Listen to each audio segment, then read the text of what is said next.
Hello, everybody. Thank you so much for joining in. My name is Gage Nutter, and I'm a high school sports reporter with MassLive, and I'm so happy to be here with you all today for what's going to be a great show. We're breaking down the boys and girls tennis state tournament brackets. We have a great show. We have players from all different types of teams, Division One, Two, so on. Going to have great guests from teams that are looking to win a state championship. But before we get going, we need to pat ourselves on the back because we finally made it. It's the spring state tournament. It's been a long road to get here. It's a long season. The spring season starts. It's cold out. It only gets hotter and hotter. These kids have been working hard on the courts all spring long to get to this moment, and now it is here. And so when it comes to these brackets, I just want to dive right into it. We're going to start with Division 4 girls. If you haven't already taken a look at the brackets, go to MIAA.net or go to MassLive.com. The brackets are out in every single division, Division 1 through 4 in boys and girls. And when it comes to Division 4, if you're going to talk about Division 4 girls tennis, you have to start with Linfield, who it looks like this year locked down that number one seed, and they obviously deserved it this last week. If you're not familiar, played 5 matches in 5 days. I'm just getting sore just thinking about it. But the girls at Linfield put in the work, and they locked down the number one seed for the Division 4 tournament. During that run, picked up wins over Amesbury, Manchester Essex, Pentucket, North Reading, and Triton. Paige Martino leading the way at first singles for the program. You got Ella Heyman, Vicky McCran at first doubles as well. And the program is going into its 42nd state tournament in a row. I need a couple hands to be able to count that many state tournament appearances. 42 state tournament appearances in a row for Linfield. And every single appearance has come with head coach Craig Stone at the helm. Obviously, Coach Stone, a pillar of that community, also coaching the wrestling program at Linfield. But yeah, you say Linfield, they're synonymous with the state tournament. So they're back. You got Bromfield at the number 2 seed, Monomoy at number 3. When it comes to Monomoy, Hannah D. Resk at first singles has been great all year. Ella Cutter at second singles. They made it to the quarterfinals last year, fell to Manchester Essex, but the Sharks might be ready to go a step or two further this spring. But looking at the number 4 seed, we're kind of bearing the lead here. The reigning champions, Hamilton Wenham, they're looking for their 4th straight. And if they're going to do it, Naomi Provost is going to try and get them there. They beat Linfield 5-0 in last year's state tournaments, but it doesn't matter. It's a new year, new kids at first singles, second doubles. Kids come in and new kids come in and kids go. So it's going to be really exciting to see how that division ends up sort of turning out. And I'm looking at these first round matchups. It always excites me, the first round ones where you get those seeds that are pretty close. You got Mount Greylock at the number 17 seed. They're going to travel to Bourne, the number 16 seed, in the round of 32. So if anybody from Mount Greylock is watching, for the girls, make your playlists on whatever streaming service you got. Maybe bring a pillow and get ready for that bus ride. And I'm seeing a Western Mass matchup as well for the Western Mass people. Number 21 Frontier and number 12 Lennox. Not as far of a ride, but we got some Western Mass on Western Mass action in that part of the bracket. I'm seeing a North Shore showdown as well. Number 6 Manchester Essex and number 27 Rockport playing one another. So that'll be fun for all North Shore fans as well. So Hamilton Wenham, they're the reigning champs. They got 4 in a row. Can they get 5? I don't know. There are a few teams that are going to have a few things to say about that, especially number 1 Linfield. But moving over to the boys, if you haven't already seen, Division 4 boys. Speaking of Manchester Essex, they are the reigning state champions in Division 4. Speaking of Linfield, they are the state finalists last year in this division, but Manchester Essex got that win 3-2. Manchester Essex is the number 1 seed as the reigning champs. And as I mentioned, Linfield, they are number 2.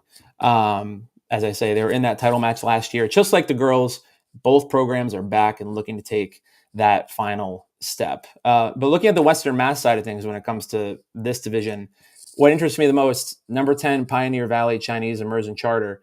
which has been a great story in Western Mass these last few years as a program has just continued to build and build and build. And every year they've really been stacking up milestones. Lee Ferguson was second singles last year as a sixth grader. I couldn't even tell you what I was doing in the sixth grade. It definitely wasn't playing on a varsity tennis team as well as he's been doing. He was roughly as tall as the net at that time, but he went undefeated the entire year, all the way up until the program's Final Four clash with Manchester Essex. He's back again, now a seventh grader, and he's at that first single spot. So PVCICS, looking to have the middle schooler Ferguson see if they can kind of take that next step as a program and see if they can get past that Final Four hurdle. Twin brothers and basically pillars at that number one double spot, James and Teddy Scott, have been rock solid for the program as well. And they've been back and they've been doing their thing at a high level. And looking at some of those first round matchups, some ones that sort of caught my eye a little bit. Wareham, number 19 Wareham, going to number 14 Bourne. That's just, I know my people down there, Wareham Bourne, they don't goof off. They don't, that's serious rivalry down there. So that's a great first round matchup, for Division 4 in the boys state tournament, round of 32, Wareham and Bourne. That'll be really fun. And looking at the long bus rides, which is a staple of first round tournament play in every sport. Number 22, Dennis Yarmouth, is going to number 11, Lennox. As I said about the Greylock girls in Division 4 in their long ride, make your playlists, put on your podcasts, save them up, bring a pillow, bring a blanket, maybe pack some Cheetos. Get ready for that long ride, but still going to be an interesting matchup. We got another long ride, but a competitive match with number 20 Monument Mountain and number 13 Sandwich as it relates to D4 boys, and some other close seed matchups as well. Number 17 Littleton and number 16 Bromfield facing off, as well as number 18 Nantucket, number 15 Rockland. So looking at D4, as I say, Manchester Essex, they're the reigning champs. They beat Linfield 3-2. Manchester Essex is the number 1 seed again. Linfield is the number 2 seed. Is it a rematch? Are they going to run it back? Who knows? When it comes to this division, a lot of teams are going to have their own say when it comes to that. But Manchester Essex are the reigning champs. It will be an interesting run of play here the next few weeks in D4. And as we take a look at Division 3 girls, this is a really intriguing division, to me at least. Dover Sherborne locked down that number 1 seed. Number 2 seed, St. John Paul II. They locked down that seed, Bella Scioletti. She's brought a lot of power to the team's lineup this year in the second single spot. They made it to the quarterfinals last year, the program did. Lost 3-2 to Weston. And it's realistic to say that the program is ready for another step forward at this point. The program lost its season opener to Martha's Vineyard 3-2 back on March 31st, incredibly early in the season. It was their first match. Lost 3-2 and to Martha's Vineyard, who's the number 3 seed in this bracket, by the way. But since then, it's just been dominance. The program's won 20 straight, with 14 of those wins being 5-0 sweeps. And when you really think about that, it's really hard to be consistent from March to June, really. It's a long season, especially playing tennis. You're playing multiple matches a week. You're out there, on the hot asphalt. It's difficult. I'm sure, and I've heard from a lot of coaches from a lot of sports. Once you get to spring break, there might be maybe half a dozen kids who go on a surprise vacation in Florida and just maybe forgot to tell their coach. And you have to lean on the depth a little bit. And if there's one word that describes St. John Paul II this year, it's definitely depth, as you can see from 20 straight. And as I say, 14 of those being 5-0 sweeps. So they are the number 2 seed behind number 1 Dover Sherborne. But anticipate that program to make a run this year. Weston, they're in the championship last year against Pembroke, lost 3-2. They're back in the mix. They're at the number 9 seed for Division 3 girls. And when it comes to interesting matchups, mentioning Pembroke, they're the number 26 seed this year. And so they're going to be on the road against number 7 Wilmington in the first round. And as I mentioned with Weston at the number 9 seed, they're playing number 24 Cape Cod Academy in their first round matchup. So that's going to be interesting as well. And Pembroke, they had an incredible year last year, as I said, winning that state championship, their first in program history, if I recall. If they want to get back to that mountaintop, it's going to be tough sledding as the number 26 seed this year. But they have that championship pedigree, those girls returning. But I'm sure number 1, Dover Sherborne, and number 2, St. John Paul II will have a few things to say about that. And then I want to take a look at number 2. Pardon me. I want to take a look at Division 3 boys as well quickly. Just taking a look at these top seeds. Bedford, they're the number 1 seed this year. They beat Weston for the first time in a decade earlier this year. Could they do it again in the tournament? And we'll have to take a look at how things work out for who's on what side of the bracket. But Bedford, they are the number 1 seed in Division 3 for the boys tennis state tournament. Looking at the reigning champions, Weston, number 6 this season. Not only are they the reigning champs, they're the 7-time reigning champs.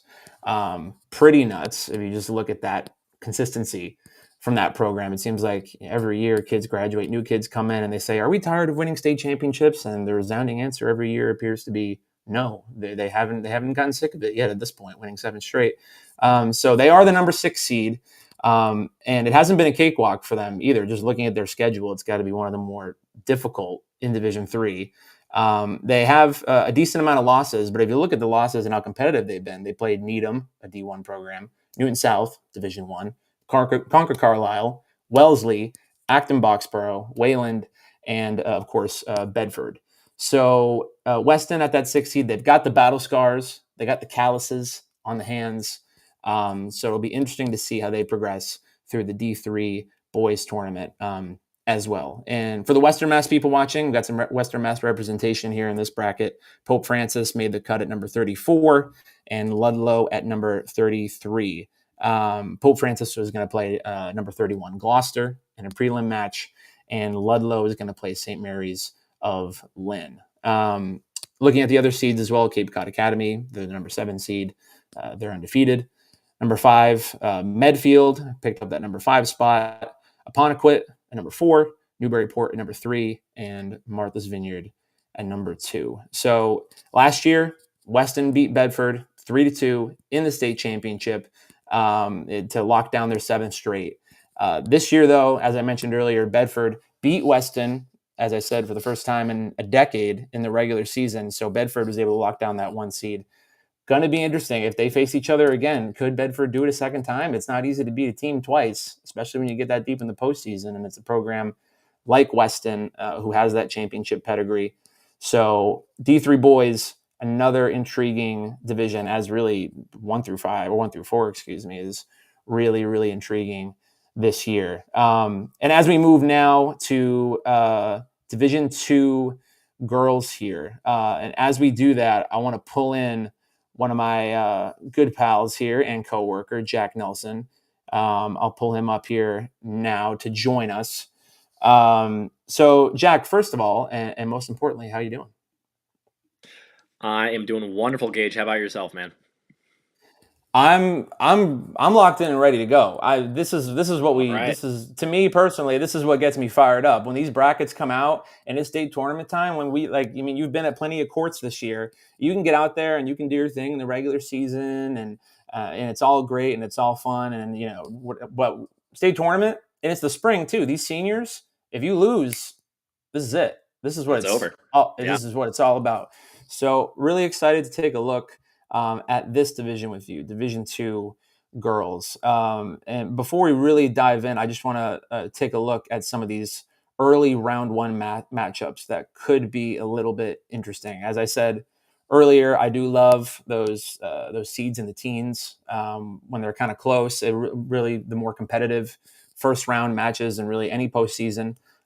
You've got number 17 Bedford playing number 16 East Longmeadow in a round of 32 match. You got number 19 Canton and number 14 Ludlow playing each other as well in a pretty close seeded matchup. And then you got number 18 Marblehead going to Masconomet. I always say it wrong. I think I said it right this time, though. If I said it I think right, that's right. I think that's right. if I I'll said trust you it on that. right, yeah. Well, Masconomet Masconomet? people. That's Maybe? the way. See, that's the wrong way. I think. Yeah, I think But that's the wrong way. that's the way I always go. Masconomet people, if you're watching, please let us know. Yeah, they're going head to head, and then Malden Catholic and Melrose are playing in a first round match as well, which I'm sure they're very happy about. Quick drive and close seeds, so I'm sure they're happy about that. And then number one, Longmeadow, the reigning champs. They're going to play either Somerville or Somerset Berkeley. So I guess, Jack, when it comes to this division, I feel like when it comes to, obviously there's number one Longmeadow. They just won their, I think it's sixth straight Western Mass Championship not too long ago. You got Wayland at number two. But what I'm really interested to talk to you about, and we're going to have some of the players from this program come on here in a few minutes, is Notre Dame Academy in this division. So you've seen them this year. You've watched Sophia Lorio. You've seen the young duo of Molly Dunnigan and Sky Bunge. I think that's how you say it. Bunge? Bungie, I Bungie. believe. Damn it. Darn it, I should say. So what jumps out to you about Notre Dame Academy this year in this program? Obviously, they have the top level talent and they have the resume. That's why they're such a high seed. But when you're there and you're watching Notre Dame Academy and what they've been able to do this year, what jumps out to you? Well, I mean, this team is just loaded with youth, and not only youth, but talented youth. That's really what's led them not only to reaching the state finals last season and falling to Longmeadow, but to their 15-2 record this season, ending up as Catholic Conference champions once again. It's just such an interesting team in the fact that none of their starters are seniors. Its top singles player is a freshman who just mentioned, Sophia Lirio, who is due for some congratulations as we bring her up here. She just got the 50th win of her very young career. As I said, a freshman and already at 50 wins. As people might be familiar with, NDA Hingham being, private academy, you can start playing for the team at seventh grade. She has been with the varsity program since seventh grade. And she's 15-0 this season, was 20-0 at second singles last year, and has been playing the top spot this season. You brought her up as well, but, a notable X factor for this team, Molly Dunnigan, who's 11-0 in all doubles play across this season. And as well as junior Caroline Kessler, who's 11-1 in her own regard. This team is loaded with just winners up and down the lineup. But I would also point to doubles being a big part of their success overall. None of those top four doubles players for this lineup have lost more than twice this campaign. And so they have options, options aplenty, that's for sure. I will bring up that their midseason loss to Bishop Fian was a critical turning point for this team. That was actually snapping a 32-match regular season winning streak for NDA Hingham. And I've spoken with Coach Joanne Healy about this earlier this season, but a huge teaching moment for that program. They went on to sweep 7 of their final 9 matches, which I think says a lot about how they kind of used that moment and just kind of capitalized on the rest of the season they had in front of them. And yeah, this is a team that is definitely ready to at least make the state finals again, if not potentially win the whole thing this year. Awesome. And you mentioned it. You're right. Finalists last year, semifinalists the year before. So, I mean, the graph's kind of going like this a little bit. You never want to assume, but you mentioned it. Just a great year this year from NDA. And I know I mentioned Longmeadow being that number one seed, really holding it down, not just for Western Mass, but really statewide in this division as the reigning champs. They got Sarah Tiru, Bailey Downs at first and second singles. As I mentioned, so it's their 9th straight Western Mass Championship, not their 6th. So just really basically a decade of dominance in Western Mass for Longmeadow at the number 1 seed. I do want to mention, though, another Western Mass program, Amherst. They locked down that number 5 seed. Just taking a look at them, obviously the Lancers rule Western Mass. They rule the 4-1-3 as they have for some time now. But you can't forget about Amherst because their only 3 losses this year came at the hands of the Lancers, really. There's only 3 losses were against Longmeadow. It's a program that finished last regular season, and if I'm correct, 7-6, and now has really gone up a level this year. You've got Katie Gramacki and Emma Learned Miller going back and forth at singles in recent weeks, and Daniela Sherman and Aaliyah Osman at first doubles doing well. So all the Hampshire County people stand up because Amherst is really holding it down for Hampshire County. And just quickly before we bring in a couple of players from Notre Dame Academy who I'm happy to have here for the show. Just looking at some other seeds as well. Milton holding it down for the Bay State Conference at number 8. North Attleboro is at number 7. Westboro number 6. Hingham at number 4. And Wayland, if I'm correct here, at number 2. So without further ado, I do want to bring in some players here from Notre Dame Academy, if we may. We got Clara Healy and Vivian LaGrassa. We're going to pull them in here in a moment. I'm doing a little Brady Bunch thing here, everybody. Let's see. Bang. There we are. So thank you so much, ladies, for joining us for the show. I know it's a busy time. You guys are trying to get ready to make it another run here, get your minds right, get your bodies right, but happy to have you guys here. Obviously, Jack and I are just talking about the year that you guys have had in these last few years, going from that semis 2 years ago now and being in that final last year and then getting to this point with a pretty high seed, number 3 in the tournament. But Claire, I want to start with you. Just when it comes to this year's team, every team's different. I'm sure you maybe think about the team 2 years ago and it's like, oh yeah, I remember this about that team 2 years ago, or like this was special about that group, or maybe something was special about last year's group. But what's special about 2025 NDA girls tennis? What do you feel like, is the thing that jumps out for you guys this year? I'd say the thing that jumps out about us is definitely how bonded we are and how young we are. We have a really young team, as you said, and we just love doing things as a team, and all the matches are so fun together. We just love spending time together, so I'm excited to do that for the rest of the season. Cool. And Vivian, when it comes to, I guess, your perspective of this year, obviously it's been an exciting year for you guys as a program, just continuing to build after these last 2 years, and just the deep runs you guys have made in the postseason. And I'm sure you guys are hoping that your favorite moment of the season hasn't happened yet. But as the matches you guys have played, is there a match in particular, whether it be as a program or individually, or just a moment from this regular season that you might say is your favorite moment from the regular season? If there was one, what do you think that might be? I think so far, I think we are definitely most proud of being able to beat Bishop Fian, just because they are a very strong D1 team.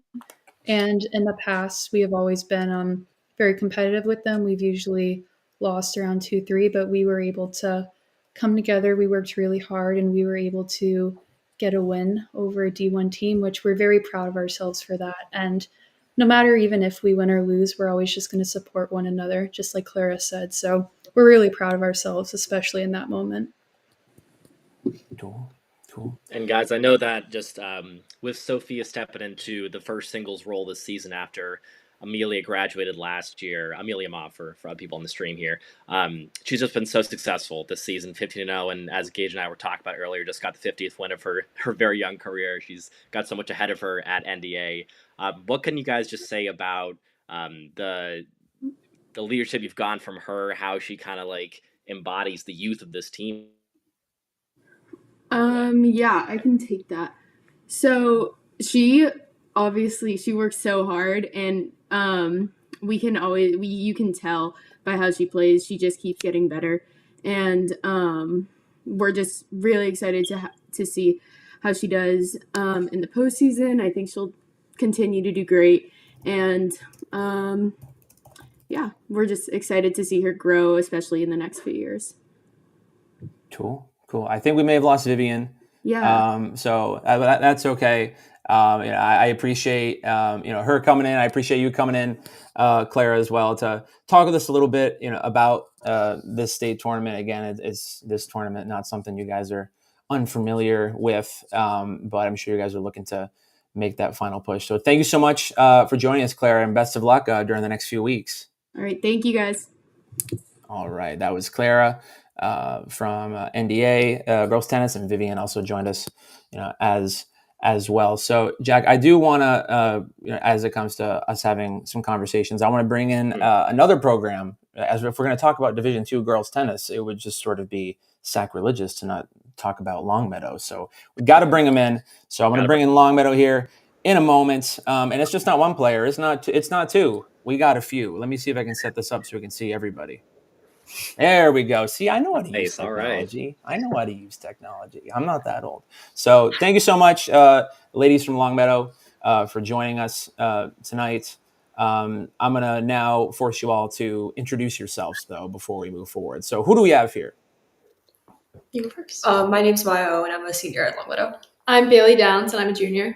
I'm Sarah Tarot, and I'm a senior. I'm Sophia Nowak, and I'm a senior. I'm Tess Maggi, I'm a senior. All right. Well, ladies, thank you so much for joining us. Again, we have the reigning champs here, the Longmeadow Lancers, here talking about some Division II girls tennis. So, ladies, you just locked down another Western Mass Championship. I think if I have the number correct, I think it was 9 in a row. Got to show respect to that. 9 in a row. Really just basically a decade of dominance here in Western Massachusetts. And before getting into looking at the state tournament, because I know that's what you guys care about, trying to do it again in the state tournament. But as somebody that covered Western Massachusetts for a long time, winning Western Mass, that still means something. And proving that you're the best in Western Massachusetts, that still means something. So I want to open the floor to really anybody here. This can kind of be a little bit of a free for all. I know, as I say, winning the state championship is important, but how much does it mean to you guys to keep that streak going and to say, for another consecutive year, Longmeadow is at the top in Western Mass?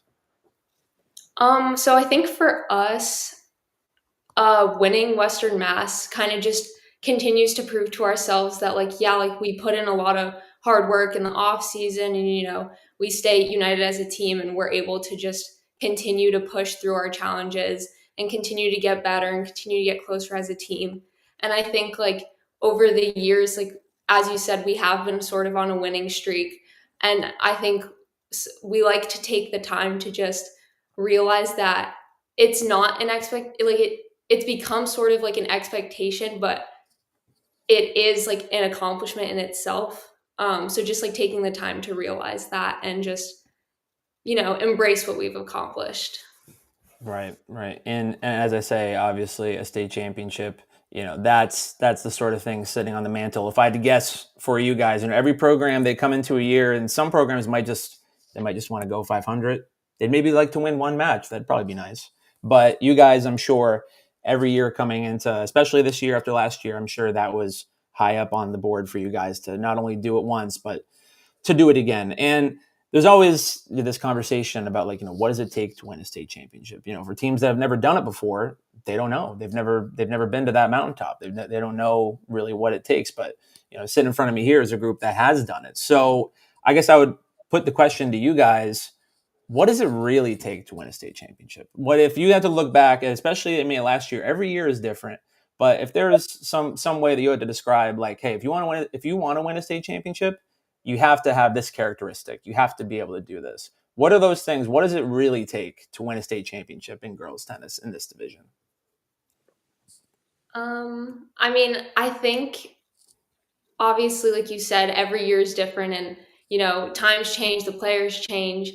So I think being able to recognize that things are different and being able to adapt and sort of move forward and stay composed mentally and work through the challenges, I think that's a big thing. But also just knowing that we are a big team, and only 7 of us are playing, but the rest of us are all still very much there for each other, and we're supporting each other along the way.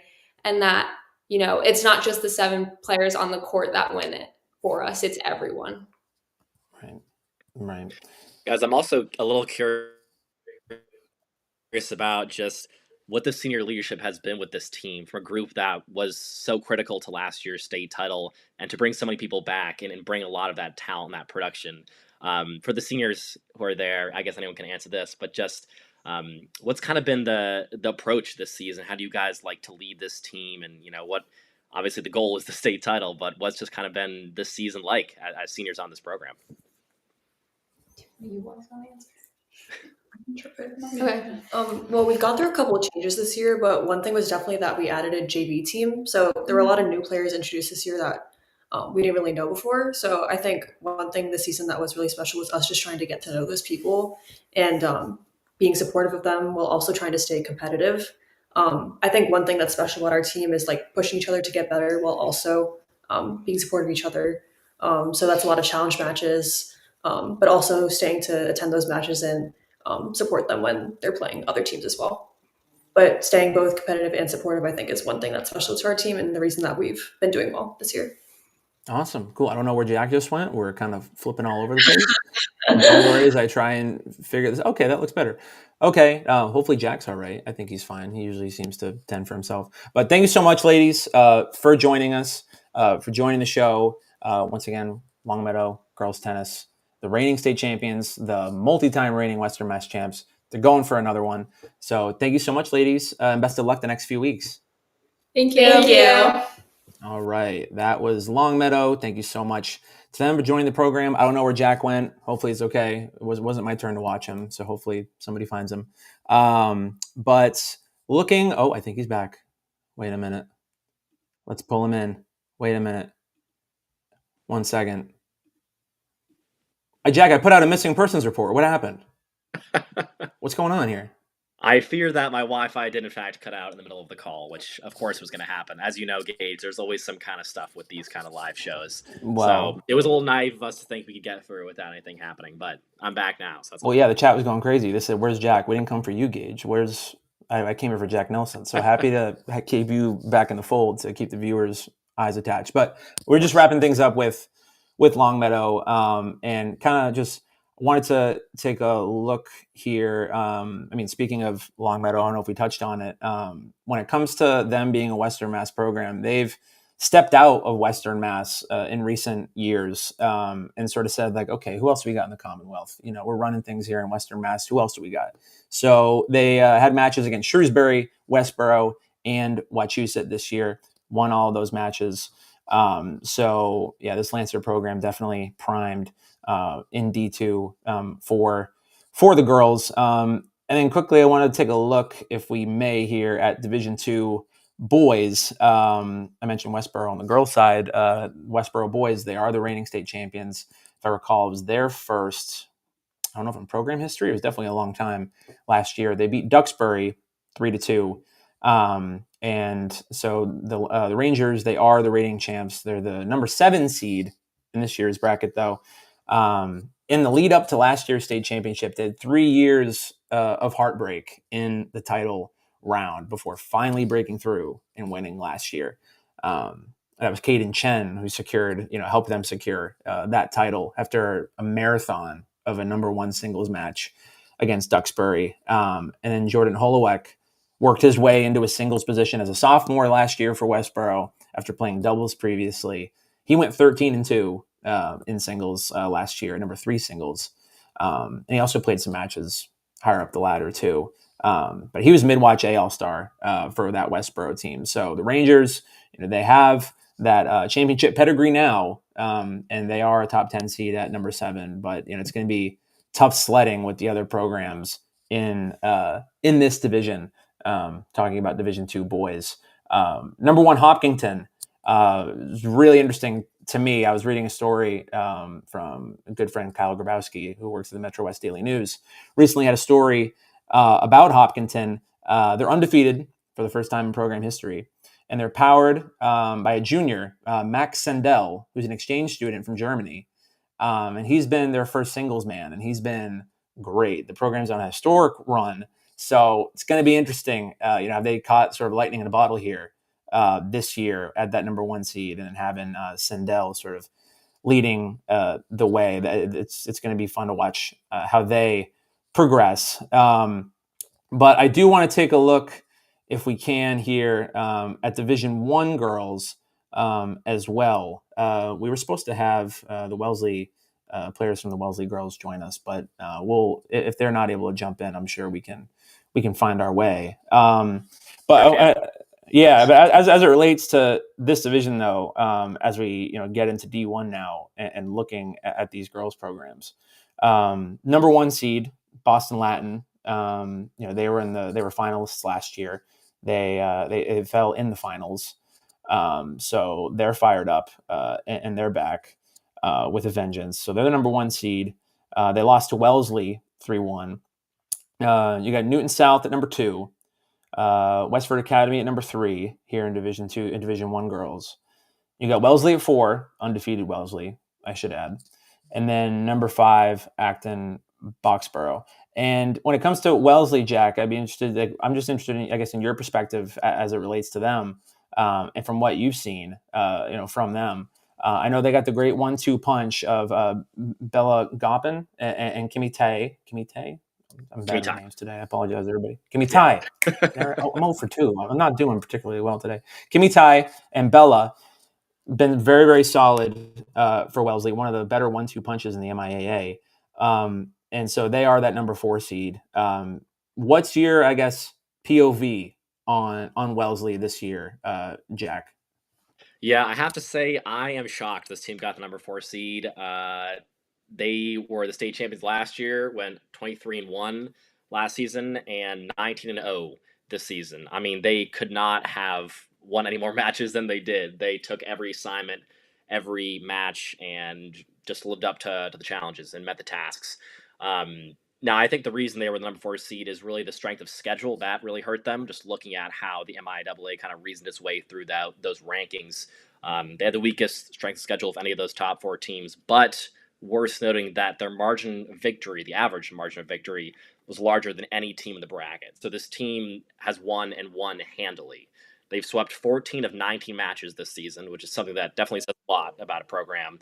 And I will take you a little by the numbers tour here, Gage, if you'll. Please do.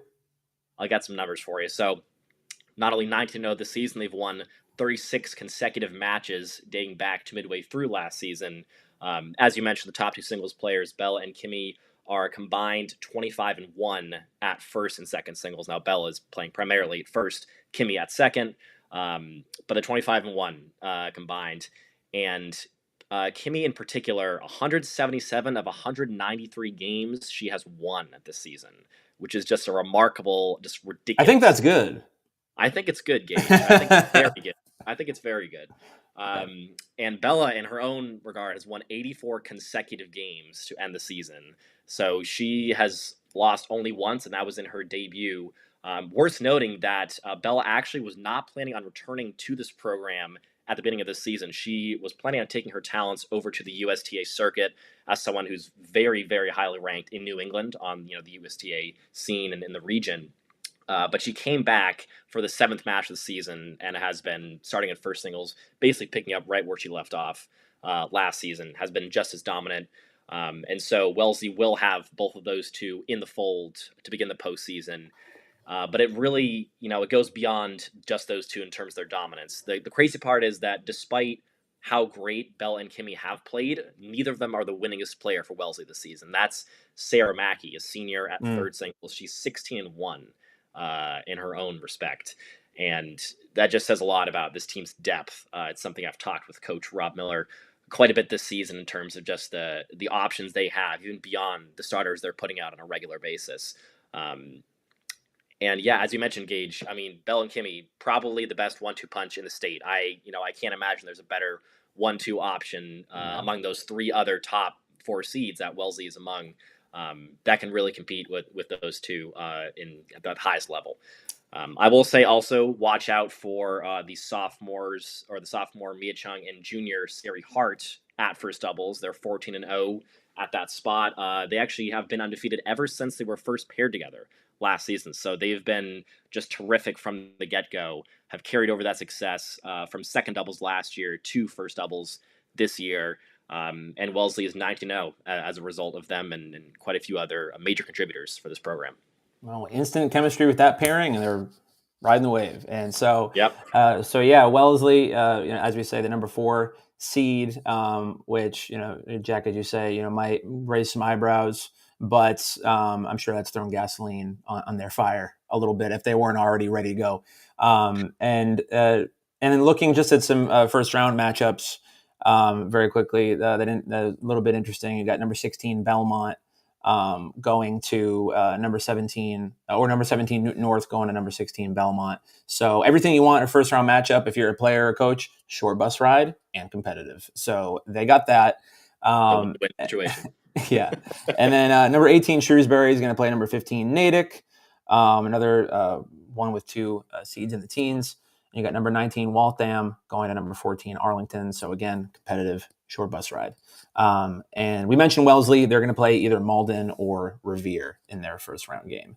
So Wellesley are the reigning champs, but Boston Latin, they're the number 1 seed. They lost in the final last year to Wellesley. I'm sure they might have something to say again this year. So it'll be really interesting to see how D1 girls goes.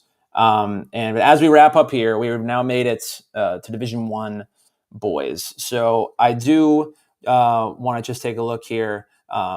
Obviously, or it might be obvious to most people, but to I guess the uninitiated, St. John's Prep, the number 1 seed.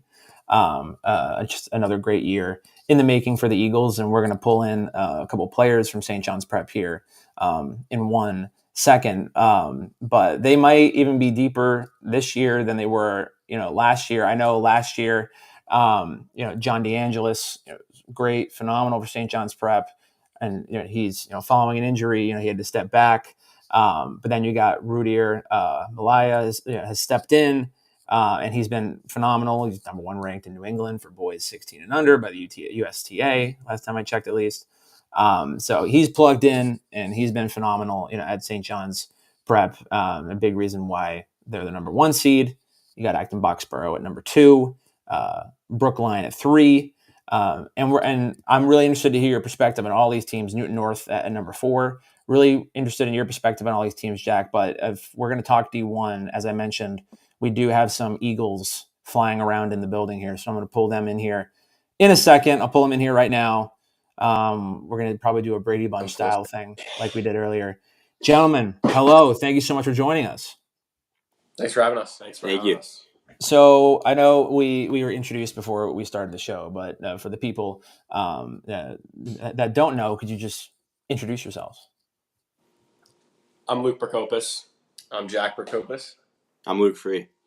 Okay, boys. Well, thank you so much for joining us. Once again, we got the number 1 St. John's Prep Eagles here, Division I boys state tournament tennis talk. They are the reigning champs.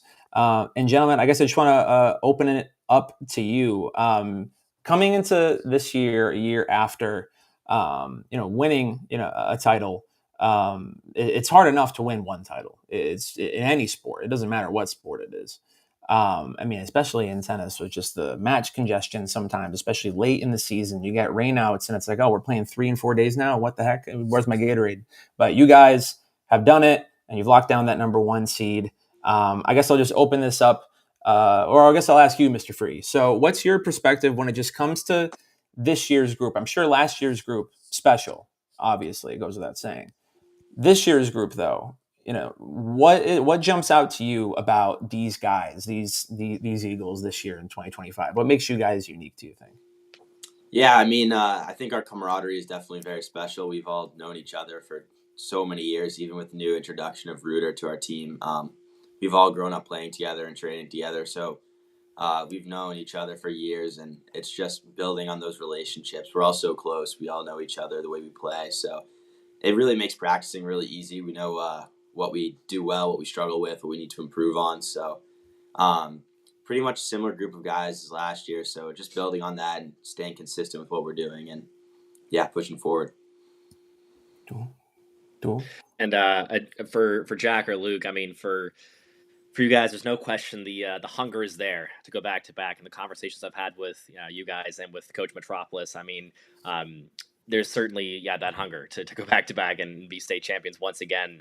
But just how would you describe kind of the effort it's taken just to get to this point now, to get a number 1 seed, to go undefeated once again at 17-0? What is the effort kind of just taken throughout the season to get to where you guys are now? Oh yeah, the undefeated season, it's tough because tennis is an any given day kind of sport, and especially when we've had some matches in really cold weather or when it's really windy, I think skill gaps close in those matches. So the fact that we've been able to show up and be very gritty and close all 17 is really good. And then obviously, we lost John, and our adversity through that, I think, has been really impressive. So I think a combination of those 2 characteristics have been very active on this team, and I think that's why we are where we are. Cool. And so, Gemma, I guess I'd ask the both of you, or I guess the 3 of you, anybody, I guess, can grab this. I'm sure coming into this year, unfortunately, even with, John going down, just with the depth that you guys, do have, I'm sure you even with him going down thought that, you guys had the horses one way or another. It's just when it comes, I'm sure you guys know your depth better than anybody else. But is there any moment during this season for you guys, as I was saying, I think earlier to the Notre Dame Academy girls, I'm sure, your favorite moment of the season hasn't happened yet. You're hoping, of course, but the regular season, that's a whole body of work. And if you really kind of, I'm sure every day you guys are slogging it, doing your thing in the Catholic Conference, and it's hard. But you're able to look back now at that body of work and be like, wow, we really, have done something already this year. It doesn't even matter. I mean, it does, but you know what I'm saying? Which is the work you guys have done so far. Is there a moment or a match as a program or just as a team or even individually, like a moment from this regular season that you would say is your favorite so far, whether it was like a gut check match that you guys had, whether it be individually or as a group? What would you, I guess, say, is all of your, I guess, individual favorite moments so far from this year? So for me, we've played a lot of really good teams this year. We had a lot of quality matches. We play a lot of matches, which is good. I'd say early on, our first match was against Brookline, and it was pretty sweet to beat them 5-0. They've been a super competitive team the last 3 to 4 years during our stint in high school. And the other thing is it was really early on. So we'd only been playing outside for 2 to 3 weeks at that point, and we feel like we've gotten so much better since the season's progressed. So it was definitely a good confidence boost to beat a high-level team early in the season and to kind of build off that moving forward. Yeah, and then when we played Newton North too, we were without I think, Jack, you actually might have been at that match, but we were without Reuter that day. So I bumped up to 1, Luke Freebo bumped up to 2. And that's against a very strong team, and we pulled out the 3-2 win. Our 3 points actually came from the 3 seniors and Luke's doubles partner. So that was a really nice day for us. That was a really big day, too, for momentum, I think. Cool. What about you, Mr. Free? Yeah. Sorry. Yeah, I would also have to say Newton North is probably my favorite moment from the season. Like Jack said, the 3 seniors really stepped it up, and we were happy with that. But also my match was the one to clinch it. I played a very talented freshman from Newton North, so I was really happy to get that win. It was a good 3-set battle. So cool. Awesome. Yeah, being there for that match was a great one. That was one of the most competitive matches I've seen all season. I've covered a bunch of teams. But yeah, to not have Reuter for that one definitely flexed the depth of the team. Certainly the seniors came to play that one, that was for sure. And yeah, of course, Luke, your match with Colin was quite the match. So pleasure to watch that one. I think also the Lexington match definitely comes to mind as well. I think it was one of the few 3-2 matches you guys have played this season. And Lexington, probably a team you guys are going to see maybe in the state semis, maybe state quarters, finals. We'll see what happens. But certainly team year in and year out that's been really good. So, yeah, the Lexington match was really good too because I remember it was raining that day, so it got moved to indoors later in the day, which is obviously a completely different kind of game. The courts are faster. So you kind of have to control your strokes a little more. So that was also a really fun match. Cool. Well, Lexington, Brookline, Newton North, all programs, might see again. Probably we'll see again. You can't predict the future, but you guys have those battles on your resume as once again, St. John's Prep Eagles here. Winners of last year's state championship, motivated to win another. So thank you so much, gentlemen, for joining the show today. Thank you for having us. Appreciate it, thank you guys. so much. Thanks. All right, gentlemen. Thanks, that was the gentleman from St. John's Prep who joined us for the show. And Jack, they mentioned kind of a pretty decent segue here, talking about some other programs like Brookline and Newton North. Just taking a look at those programs. Brookline, number 3 seed. They got the number 3 seed. Guys like Devin DeVea, Winston Chen, first and second singles. They defeated state finalists Concord Carlisle earlier this regular season. The Warriors did, which is the same team the Warriors lost to in the state tournament semis last year. So they have that win under their belt. And they mentioned Newton North, number 4 Newton North. The Tigers made it to the quarters last year before falling to Brookline. Johnny Westcoat at first singles, Colin Wong typically at second singles. And he stepped into that first singles role when Westcoat was unavailable against Wellesley last month. I think that was a match you were at. I was, yep. Yes. Spring break. Yeah, Yep. I mean, you're at every match. I should just assume that you're there. Why even ask? But so there's Brookline, there's Newton North. Obviously, we just heard from the gentleman from St. John's Prep. But I guess just start with Brookline, if we can. Obviously, as I say, a top 5 seed. and deservedly so. At number 3, mentioned a couple of their guys. I know their coach Mike Moach picked up his 100th career win as well pretty recently. What's your perspective, on Brookline? If they're gonna, as the number 3 seed, if they're gonna find success, if they hope to upend, the Eagles, what are the reasons going to be? What jumps out to you about them this year? Yeah, I'll start off just giving Coach Mike Moat some credit here. He's in his 5th season, just got his 100th win. I was just at that match earlier this week. That was the regular season finale against BC High. A really good match, and closer than I think a lot of that myself and some other people anticipated as well. But another win for Brookline. They wrapped this season at 17-1, and Coach Moat's now 108 in his tenure, which is a ridiculous percentage to have. The team just wins. They're a powerhouse in the state. They have been for a long time. But this season, they are certainly hunting that final step. They've fallen short of the title these past 3 years. They lost the semifinals last year, lost in the state finals the 2 years before that. But a lot of people think about Brookline. Remember their state three-peat in the years before that, from 2018 to 2021, of course, interrupted by COVID, which didn't happen. But yeah, Brookline is a name that a lot of tennis schools and programs just fear in the state. They just win. They find ways to win. This year's team is certainly no different. Of course, starts with Devin Devaya, you brought up earlier, a senior who's a 3-star recruit, I believe, and someone who's certainly going to be playing at the next level, whatever that may be. We'll find out.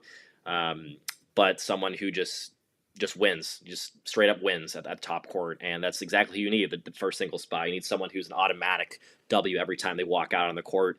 That's what David has been since he has been at Brookline. And it goes beyond him. I know they got some serious young talent in Winston Chan, who you also brought up at second singles. I know that third singles is a bit of not a sketchy spot, but they've got some fluidity there. I know that Coach Meadow has kind of tried some different players at that third singles spot.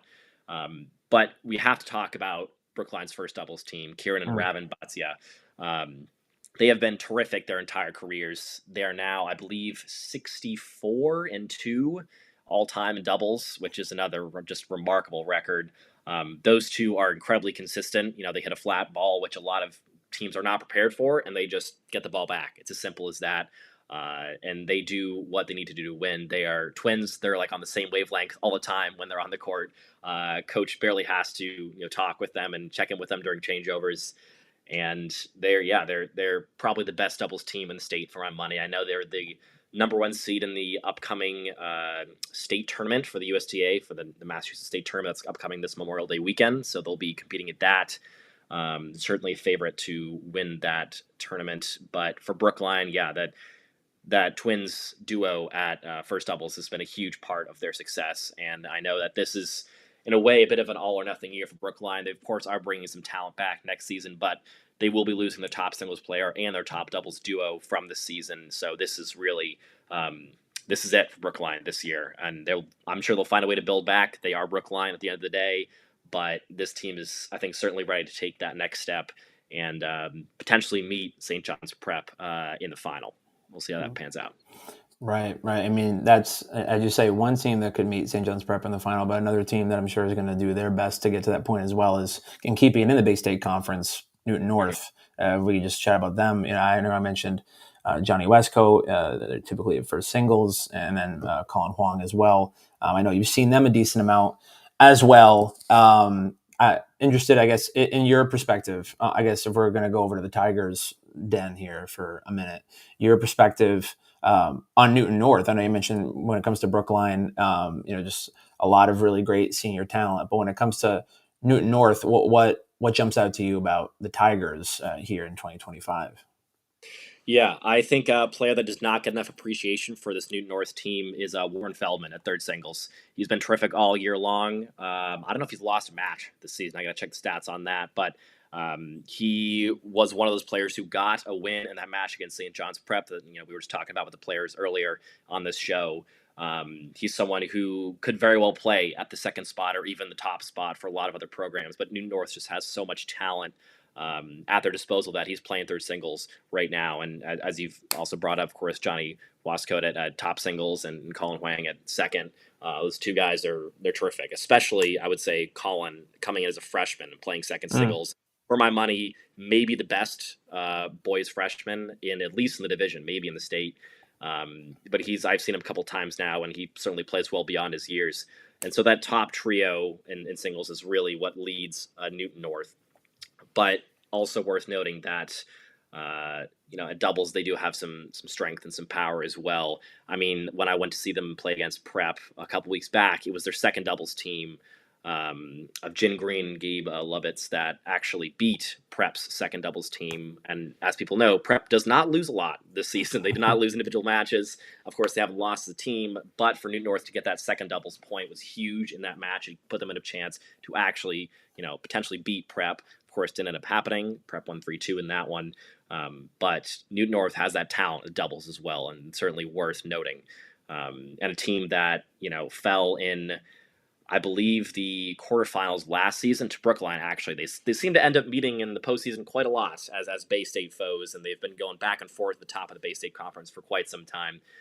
So definitely excited to see what Newton North is going to do this postseason. Well, it's all going to be very fun, and I'm sure you're going to be basically, if you could clone yourself, you'd be at every single match. I know you would, Jack. Sure would. So, I mean, this is really Jack's time of year right here. I don't know if I might never see him again for the next a month. I don't even know. This might be it. You might not. Unless I'm at a tennis match, that'll be the only time I see Jack Nelson. So, if you see Jack Nelson out and about at a court here in the next few weeks, I mean, you got to say hello and tell him how great of a job he's doing, because no one's really covering the Bay State and Catholic Conference with boys and girls tennis as well as Jack. He's got some previews that just came out here, I think today or yesterday, about some teams. So give those a look on MassLive.com.